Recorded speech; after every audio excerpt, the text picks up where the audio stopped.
বহুদিন পরে এসে একটা জিনিস লক্ষ্য করলাম। আজ থেকে ১০-১৫ বছর আগে যে জিনিসটা ছিল না, যে এখন সকালবেলা আর ৭টা-৮টা বাজে, যে ওয়েস্ট সেগ্রিগেশন ব্যাপারটা থাকে না, যেমন ওয়েট ওয়েস্ট, তারপর ড্রাই ওয়েস্ট মানে প্লাস্টিক, তারপর ভেজ মানে বুঝতে পারছো কি বলতে যাচ্ছি। এই সেগ্রিগেশন ব্যাপারটা নিয়েই দেখলাম সুন্দরভাবে কি সুন্দর সেগ্রিগেট করে আর কি যারা আর কি ওই ওয়েস্ট কালেক্ট করে তারা করছে। আর দেখলাম বেশিরভাগই যেখানে ছোটো ছোটো মানে আগে মানে কোনো মানে জায়গা ফাঁকা ছিল, সেইগুলো সুন্দর সুন্দর কিছু কিছু মূর্তি, তারপর ডোরেমন, মোটু পাতলু এসব এঁকে একটু সুন্দর করেছে।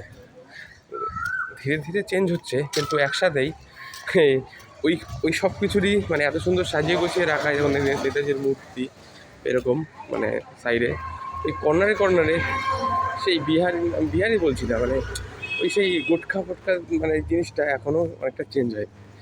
মানে এত সুন্দর চেষ্টা চলছে মানে উন্নতির, কিন্তু অবনতির সেই মানে বাধাটা কাটিয়ে যেন আমরা উঠতে পারছি না, এরকম একটা ব্যাপার। হ্যাঁ, শহরের অলিগলি, স্টেশনের যেখানে পাচ্ছে পিক মেরে দিচ্ছে, থুতু মারছে, বাথরুম করে দিচ্ছে, এগুলো চেঞ্জ দরকার ধীরে ধীরে। আমরা সচেতন না হলে মানে আমরা কোনো কিছু দেখছি মানে আমরা সহ্য করে নিচ্ছি, সেটাও কিন্তু খারাপ। তো একটু ছোটো ছোটো স্টেপে কিন্তু অনেক কিছু চেঞ্জ করা যেতে পারে। যাই হোক।